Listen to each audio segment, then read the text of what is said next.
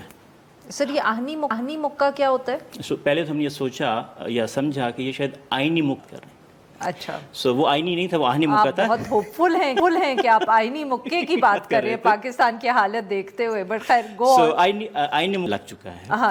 آہنی مکے کے بارے میں بہرحال یہ نقل ڈسٹر کہتے ہیں اس کو. اچھا لیکن اتفاق سے اس سارے واقعے کی ویڈیو موجود ہے اور اس میں سے کوئی بھی چیز نہیں ہے. اور میں داد دیتا ہوں پولیس کی دیدہ دلیری کو کہ اس طریقے کا جھوٹ بولنے لگ گئی ہے وہ. بہرحال انہوں نے یہ سر جو نقل ڈسٹر والا الزام ہے یہ انہوں نے ایمان کے شوہر ہادی علی چٹھا صاحب پہ لگایا، غالباً اب دوسری ایف آئی آر ہو گئی ہے. یہ اسی میں ہی ذکر تھا آہن مکہ کے استعمال کرنے کا. یہ دوسری ایف آئی آر ہوئی ہے کہ جی انہوں نے ریکور کروا لی ہے. اچھا کہ جی پہلے وہ مان نہیں رہے تھے، اچانک انہوں نے بتایا ہمیں کہ وہ جو میری گاڑی ٹھہری ہوئی ہے تھانے کے صحن میں، اس میں وہ میں نے رکھا ہوا ہے اور وہ چونکہ ہم نے برآمد کر لی ہے اس پہ انہوں نے علیحدہ ایف آئی آر دے دی. حالانکہ علیحدہ ایف آئی آر کی ضرورت نہیں تھی. اگر انہوں نے ریکوری کر لی ہے تو اس کا ذکر اسی ایف آئی آر میں کر سکتے تھے. بہرحال اس دوسری ایف آئی آر کی وجہ سے آج ہمیں دوسری کورٹ میں جا کے بیل موو کرنی پڑی جو کہ ہمیں ملی، لیکن اس میں ریلیز آرڈر بڑی مشکل سے ہمیں آخر ٹائم پہ ہم نے پروکیور کیا اور اس کے بعد وہ بھی بھیجا گیا. Now they are on their way, جو مجھے ابھی اطلاع پہنچی ہے. بہرحال جب کورٹ میں پیش کیا گیا ہمارے دلائل یہ تھے کہ دہشت گردی کے کسی بھی دفعے کا اطلاق نہیں ہوتا جی، اور ہماری ایکسپیکٹیشن یہ تھی کہ جج صاحب اس چیز کو دیکھ کے شاید یہ ٹیررزم کے کورٹ کے آپ جج صاحب کی بات کریں. کیونکہ پولیس اپنی طرف سے غصے میں آ کے یا ایگو کے نیچے کوئی بھی دفعہ لگا دیں گے.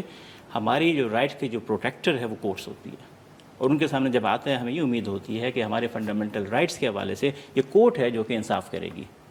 ہم نے وہاں پہ محسوس کیا کہ کورٹ ہماری بات نہیں سن رہی ہے اور اس کے آرڈر میں بھی پتہ چلا کہ ہماری طرف سے کوئی آرگومنٹس مینشن نہیں تھے اور صرف یہی مینشن تھا کہ جی انہوں نے چونکہ 30 دن مانگے تفتیش کے، 30 دن بہت زیادہ ہوتے ہیں، میں ان کو 3 دن دے دیتا ہوں. جیسے ہی آرڈر آیا ہم نے فوراً پھر چیلنج کیا اسی دن اور ریویژن ہم نے فائل کی ہائی کورٹ میں جو کہ ڈویژن بینچ سنتی ہے. اگلے دن اس کی سنوائی ہوئی. جیسے انہوں نے آرڈر پڑھا، گزشتہ دن کی بات ہے، ڈویژن بینچ میں جب سنوائی ہوئی جیسے ہی ہم نے آرڈر پڑھا وہ وہیں پہ رک گئے. ججز نے آپس میں بات کی اور فوراً آرڈر لکھوانا شروع کر دیا. اچھا انہوں نے آپ کو مطلب کہ آرگیومنٹس دینے کا بھی انتظار موقع نہیں دیا. انہوں نے کہا اور انہوں نے خود ہی کوٹ کر دیے اپنی ججمنٹ، لاہور ہائی کورٹ کی ججمنٹ جو کہ بڑا کلیئرلی بتاتی ہے کہ ریمانڈ دیتے ہوئے آپ نے کن چیزوں کا خیال رکھنا ہے اور اپنے ریزنز بتانی ہے. انہوں نے آرڈر لکھوا کے سسپینڈ بھی کر دیا اور اگلے دن کے لیے دوبارہ نوٹس کر دیے. اب اس میں تھوڑی سی انوملی ہے کہ جب آپ ریمانڈ آرڈر کو سسپینڈ کرتے ہیں تو اس وقت اس کی سچویشن کیا ہوتی ہے. انہوں نے یا تو بیل دے دیتے ہیں اور ہمیں ریلیز کر دیتے پھر ٹھیک ہوتا. تو پھر یہ دونوں کل ہی گھر آ جاتے. تو جیسے ریلیز اور یہ کہہ دیتے کہ اگلے دن کورٹ میں آ جائیں تاکہ ہم ریمانڈ کا فیصلہ کر دیں. ادھر ہم اس کو جوڈیشل کر دیں گے، ہم ان کو بیل دے دیں گے. بہرحال جب سسپینڈ کر دیا اسی سسپینشن کے بعد شاید ہادی پہ دوسری ایف آئی آر کٹی ہے. اگر آپ ٹائم لائن کو دیکھیں تو ہادی کی جو دوسری ایف آئی آر ہے وہ تقریباً 5 بجے ہے. تب تک ان کو شاید اس آرڈر کا پتہ چل گیا تھا تو وہ تب وہ ایف آئی آر کٹی. خیر انہوں نے تھانے میں رکھا دونوں کو رسپیکٹیو تھانے میں. اگلے دن پھر انہوں نے کورٹ میں پیش کیا. اگلے دن which is today. اگلے دن کورٹ میں پیش کیا تو مے بی لکیلی وہ جج صاحب خود نہیں تھے، ابو الحسنات جنہوں نے ریمانڈ دیا تھا. اچھا ڈیوٹی جج پہ ہمارا ATC 2 تھے. ان کے پاس جب پیش کیا تو وہ رک کے انہوں نے کہا کہ مجھے کلیئرٹی نہیں ہے، اگر یہ سسپینڈ ہے ریمانڈ نہ وہ جوڈیشل ہے نہ فزیکل ہے، میں کیا کروں؟ آج چونکہ کورٹ میں کیس فکسڈ ہے آئی ول ویٹ. دوسری بات جب بھی وہ ہادی کو پیش کرتے تو ہینڈ کف ہوتا تھا. آج ہم نے پھر ان سے ریکویسٹ کی کہ جی یہ انہیومین ہے، آپ ان کے ہینڈ کف ریموو کروائیں. ہینڈ کف آپ لگا سکتے ہیں اگر آپ کو واقعی ڈر ہو کہ کوئی بھاگ جائے گا یا آپ پہ اٹیک کرے گا. ایسا کیا ڈر ہے ان کے سامنے؟ دین جج صاحب نے کہا کہ جی کیا آپ کو ڈر ہے کہ بھاگ جائے گا. انہوں نے ہینڈ کف ریموو کروایا ان کے، پھر ان کو بٹھایا اینڈ دین وی ویٹڈ. پھر ہم ہائی کورٹ گئے. ہائی کورٹ پھر آج آپ دوبارہ ہائی کورٹ. آج ہم دوبارہ ڈی بی میں جب ٹیک اپ ہوا کیونکہ جو ڈیوٹی جج تھے وہ فیصلہ نہیں کر رہے تھے. ہماری بیل پٹیشن ہمارے ہاتھ میں تھی، وہ انٹرٹین نہیں کر رہے تھے کیونکہ انہوں نے کہا تھا کہ چونکہ آرڈر ریمانڈ کا ابھی تک سیٹسفائڈ نہیں ہوا، مجھے کلیئر نہیں ہے، آئی کان انٹرٹین. آپ وہاں سے سیٹسفائڈ کروائیں پھر میرے پاس آئیں. تو آج دوبارہ جب لگا ہم نے کوئی بات نہیں کی. سرکاری وکیل پیش ہوئے، ان سے انہوں نے کہا کہ آپ آرڈر پڑھیں. جب انہوں نے آرڈر پڑھا انہوں نے سر یہ جواب ان سے پوچھا کہ آپ سمجھتے ہیں کہ یہ ٹھیک آرڈر ہے؟ ان کے پاس کوئی واضح جواب نہیں تھا. اس کے بعد وہ پھر انہوں نے دوبارہ آپس میں ڈسکشن کی, ہم نے کوئی بحث نہیں کی, انہوں نے آرڈر فوراً کر دیا کہ ٹھیک ہے جی الاؤڈ. اور اس میں پھر ہم نے کہا کہ سر تھوڑی سی کلیئرٹی چاہیے, کورٹ ویٹ کر رہی ہے کہ اس ریمانڈ آرڈر کو میں کیا سمجھوں. اس کو پھر ہم نے کنورٹ کروائی ان جوڈیشل, کہ یوں سمجھا جائے گا کہ ان کو جوڈیشل ریمانڈ پہ بھیج دیا گیا ہے. صحیح. اور جیسے پھر بیل ہوا, پھر ہم نے بیل موو کی, تھینکس ٹو دیٹ جج. انہوں نے پھر آج ہی ہمارے آرگومنٹ سنے.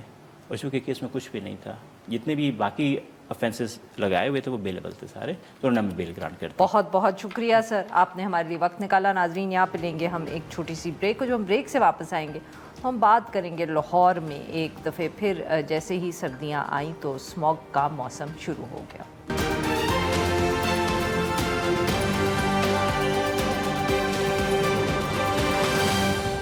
پنجاب کے اندر خصوصاً لاہور میں ایشو ہے اسموگ کا, تو یہ ڈپلومیسی ہمیں انڈیا کے ساتھ کرنی ہے. میں سوچ رہی ہوں کہ انڈین جو پنجاب کے چیف منسٹر ہیں ان کو خط لکھوں کہ یہ ایک انسانی مسئلہ ہے جس کے اوپر اگر ہم بھی اقدامات اٹھا رہے ہیں تو انڈین سائڈ سے بھی میچنگ رسپانس ہونا چاہیے. ویلکم بیک ناظرین. پروگرام کے آخری حصے میں ہم ذکر کریں گے سردیوں کے موسم میں جو پنجاب اور خاص طور پہ لاہور میں ایک بہت مسئلہ ہوتا ہے, اور وہ ہے اسموگ کا. جیسے ہی ٹیمپریچرز نیچے ہوئے ہیں تو یہ مسئلہ بڑھ گیا ہے. لاہور اس وقت دنیا کی جو گندے ترین ملک شہر ہیں ان میں سے ایک ہے. حکومت پنجاب کی نے بہت سے اناؤنسمنٹس کی ہیں جو وہ اقدامات اٹھانے کی بات کر رہے ہیں, اور وزیر اعلیٰ نے یہاں تک کہہ دیا کہ وہ جو انڈین پنجاب ہے ادھر خط بھی لکھیں گی وہاں کے وزیر اعلیٰ کو کہ ان ایشوز کو ڈسکس کیا جا سکے. مگر ساتھ میں حکومت پنجاب کی جو ہے اس نے ایک نیا جو قدم ہے اس کی بھی اناؤنسمنٹ کی ہے, اور وہ ہے گرین لاک ڈاؤن, جس کے تحت پنجاب کی جو حکومت ہے وہ لاہور کے جو کچھ علاقے ہیں جہاں شاید آلودگی بہت زیادہ ہے, Davis road, Empress road, Queen Mary road, وہاں گرین لاک ڈاؤن لگایا گیا ہے. اور اس لاک ڈاؤن کے تحت کمرشل جنریٹر چلانے کی اجازت نہیں ہوگی, تعمیراتی کام, چنگچی رکشے اور دھواں چھوڑنے والی گاڑیوں پر پابندی لگائی ہے. اس پہ بات کرنے کے لیے آج ہمارے ساتھ ہیں راجہ جہانگیر انور صاحب, سیکریٹری تحفظ ماحولیات پنجاب. ویلکم ٹو دا شو سر.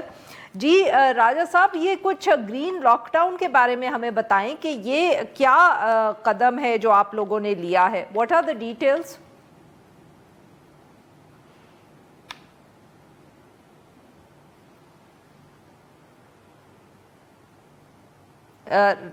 جہانگیر صاحب آپ کو آواز آ رہی ہے؟